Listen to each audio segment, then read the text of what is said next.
Женска битолска носија.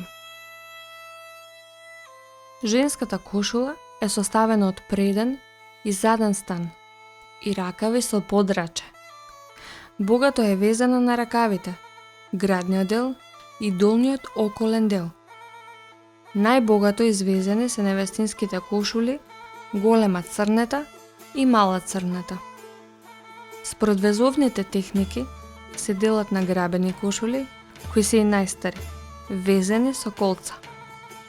Потоа лозени кошули, за кои се карактеристични мотивите вртешки и крстои, кои најпрво лозат, тоест се обележуваат со црн конец, а потоа се пополнуваат. И пишувани кошули, чија карактеристика се пишувани колца или крстои во долниот дел. Грлка е правоаголно парче од бело платно, користено за покривање на градниот дел од кошулата.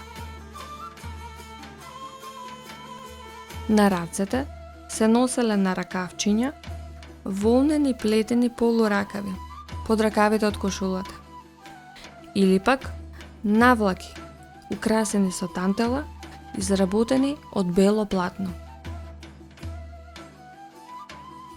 Сајата е горна безракавна облека, долга до колена, изработена од домашно ткаено бело платно.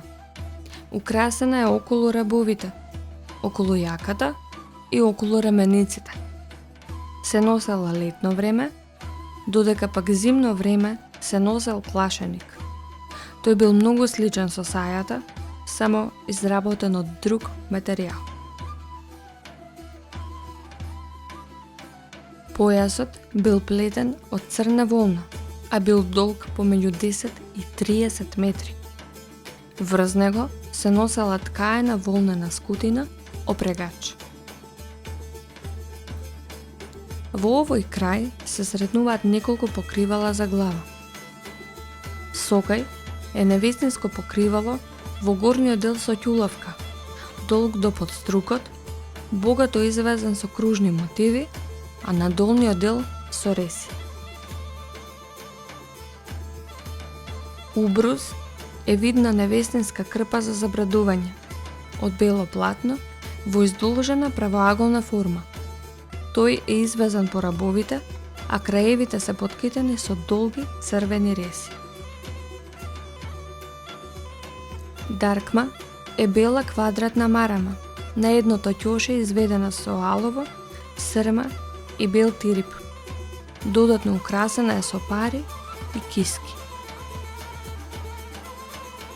Од накид се сретнувале игла со тунтурици, чапрак тепелак, гердан за награди, украс од алова клашна нареден со пари и пафти за на појас.